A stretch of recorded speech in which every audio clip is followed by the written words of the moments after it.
Mi nombre es Daniel Mancilla Muñoz, soy profesor de Derecho Civil. En el video de hoy vamos a comenzar desarrollando la unidad número 3. Cuando hablamos de persona humana, el derecho lo primero que hace es reconocer o describir los atributos de la persona humana. Los atributos que se encuentran presentes en toda persona y que lo hacen ser lo que son. Los atributos son domicilio, estado, nombre, capacidad y patrimonio. Con relación a este último, hay un sector de la doctrina que considera no sería un atributo, otros que sí. Nosotros lo consideramos, lo tomamos como atributo de la persona humana. Estos 5 atributos tienen las características de que son necesarios, en el sentido de que toda persona tiene que tenerlos. También son únicos, porque ninguna persona puede tener más de uno de cada uno de estos atributos. Son inembargables en el sentido de que no van a poder ser obstruidos o dejados de ejercer o coartados en algún aspecto por alguna acción judicial de embargo. Evidentemente también por este motivo están fuera del comercio, son inenajenables, no se pueden vender, ustedes no pueden comprar o vender un estado civil y al mismo tiempo son imprescriptibles. ¿Qué significa que son imprescriptibles? Que no se pierden con el no uso durante un lapso prolongado de tiempo. En este video vamos a desarrollar de manera específica el tercero de estos atributos, que es la capacidad. Cuando nosotros hablamos de capacidad, estamos hablando de la aptitud que tienen las personas para ejercer sus derechos. La capacidad, de manera pedagógica y de manera como clara, también porque es la reconocida por el Código Civil y Comercial, se clasifica en capacidad de derecho y capacidad de ejercicio.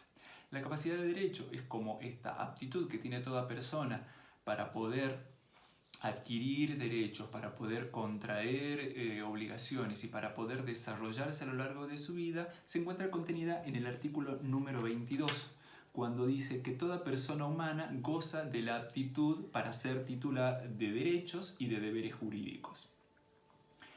Si ustedes piensan en alguien que no tiene capacidad hoy en día, esa persona no existiría, ¿sí? Podemos hacer una comparación con siglos pasados cuando hablábamos de la esclavitud. El esclavo sí era una persona que no tenía capacidad, porque no tenía poder de decisión, no tenía poder de tomar sus propias decisiones, no tenía libertad y era considerado como una cosa. Entonces, si hoy creemos o consideramos a una persona que no tenga capacidad de derecho, estaríamos igualándolo o asemejándolo a un objeto o a una cosa, ¿sí? ¿Qué es lo que tomamos entonces del artículo número 22? Como que el principio o como que la regla aquí es la capacidad y la excepción son ciertas situaciones o ciertas circunstancias donde esta capacidad de derecho se ve restringida o se ve limitada. Y las situaciones son muy cortas y son muy breves y están determinadas por la ley. En algunas situaciones también están determinadas por la posibilidad o no de ejercerlo ese derecho.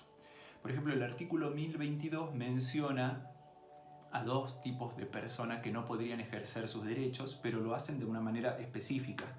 Cuando, por ejemplo, se refiere al funcionario público o al juez o al abogado que interviene en un juicio o en un litigio, que no tienen capacidad para realizar ahí, suponte, actos de enajenación, o no podrían comprar lo que se encuentra dentro del remate objeto de ese juicio. ¿Se comprende?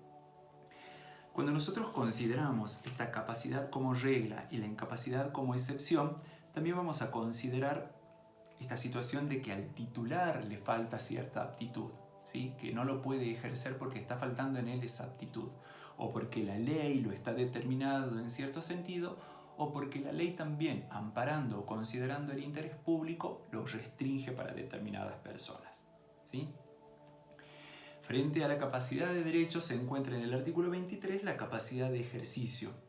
Toda persona humana puede ejercer por sí sus derechos, salvo las restricciones determinadas por ley. Estas restricciones determinadas por ley son específicas y podríamos resumirlas en 2. Una que sería la de la minoridad y la otra en la de aquellos casos en los cuales la justicia determinó por una situación de insalubridad o de salud mental o por una incapacidad determinada en una adicción, ¿sí? Estos serían los 2 casos o las 2 situaciones en las cuales la capacidad de ejercicio se encuentra restringida o limitada. Si consideramos únicamente el aspecto de la edad, lo que sería lo que hoy determina el Código Civil y Comercial como la capacidad progresiva, el niño desde que comienza, desde el nacimiento, tiene los derechos, la capacidad de derecho la tiene plena, recuerden eso. Su capacidad de ejercicio, porque él por sí mismo no puede realizar, no puede ejercer esos actos, necesita de su representante. Y siempre consideramos como representante a la madre, al padre o al tutor, ¿sí? Entonces el menor de edad sería el primero. Y cuando le hago referencia a esto de la capacidad progresiva, lo tenemos que considerar junto con el artículo 24. Cuando el artículo 24 considera menor de edad aquel que tiene menos de 18 años, ¿sí? Entonces, después de los 18 años se adquiere la mayoría de edad y a partir de ese momento tiene la capacidad de derecho, que nunca la dejó de tener, pero sí recobra, digamos, o puede ejercer en sí o por él mismo todos los ejercicios. Entonces ya tiene ambas, la capacidad de derecho y la capacidad de ejercicio. Dentro de los menores de 18 años, esta capacidad progresiva que va reconociendo el Código Civil y Comercial tiene diferentes etapas. La primera se encuentra reconocida también por el propio Código Civil y Comercial cuando determina a la adolescencia y nos dice que entre los 13 años y antes de los 18 estamos hablando de adolescentes. Estos adolescentes empiezan a adquirir derechos de ejercicio o comienzan a poder ejercer estos propios derechos en actividades cotidianas, ¿sí? Piensen, por ejemplo, ustedes en el desenvolvimiento de su propia vida.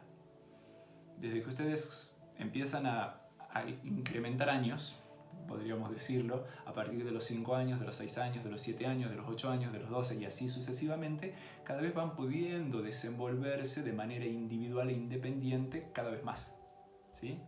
Cada vez pueden empezar a salir más solo o a lugares más distanciados más tiempo, pueden empezar a realizar pequeños contratos, los de insumos o los de consumo cotidiano, ir al negocio, ir a comprar en un supermercado, ¿sí? Hacer los encargos de la familia. ¿Qué es lo que estamos hablando? De la progresión que va reconociendo el Código Civil y Comercial, que ya estaba en sí en la vida cotidiana o en el desenvolvimiento de las personas. Subir o bajarse de un transporte es una actividad que hoy, sin embargo, está reconocida y está contemplada y que exige ciertos parámetros mínimos, y ese parámetro mínimo está determinado por el grado de madurez. El Código Civil y Comercial dejó esa situación de tutela o de protección que antes decíamos a los niños hay que protegerlos, hay que cuidarlos, no tienen que hacer nada, todo lo tienen que hacer con sus padres o por sus padres, ¿sí? Hoy el Código empieza a reconocerle, el Código también haciéndolo a través de la Constitución Nacional y de los tratados internacionales con jerarquía o con rango constitucional, empiezan a reconocer este derecho que tienen los niños, las niñas y también los adolescentes. El de ser oído, el de que su postura, el de que su voz sea escuchada y tenida en cuenta al momento de decidir algo con relación a su vida, y también esta situación de gradualidad que les venía diciendo. Cuando el niño entre los 13 y los 16 años puede decidir los actos que va a realizar en su vida y que tengan que ver, por ejemplo, con el cuidado personal, y ese cuidado personal no sea invasivo o no sea determinante de su salubridad o de su vida, vamos a necesitar escuchar al médico, vamos a necesitar escuchar al niño y también vamos a escuchar a los padres. Y ahí es donde se va a tomar la decisión. Cuando no haya acuerdo entre estas partes es cuando va a tener que intervenir el juez, va a tener que decidir él cuál es la situación. Y siempre se va a salvaguardar o se va a tener como principio rector el interés superior de este niño, niña o adolescente que esté diciendo quiero o no quiero realizar o no realizar algo. Después de los 16 años ya es como que el ejercicio de los derechos es casi pleno. ¿Por qué decimos casi pleno? Porque sigue habiendo leyes especiales que determinan un freno y exigen la mayoría de edad. Por ejemplo, la ley de salubridad o la ley de salud mental, la ley de género, la ley de trasplantes de órganos, siguen determinando a ellos, siguen exigiendo los 18 años, ¿sí? Entonces ahí tienen que ser mayor. ¿Qué es lo que ustedes tienen que tener en consideración cuando entren en la lectura de esta unidad y al estudio de estos artículos del Código Civil y Comercial? Es que lo que pretendemos nosotros desde la cátedra al enseñar este contenido, y reconocemos que lo traemos del Código Civil y Comercial, es que cada vez es posible y es necesario reconocer el derecho de las personas, sin dejar de poner como un obstáculo o como una excusa la edad. ¿Sí? Antes de decir, no porque sos menor, no porque no puedes decidir.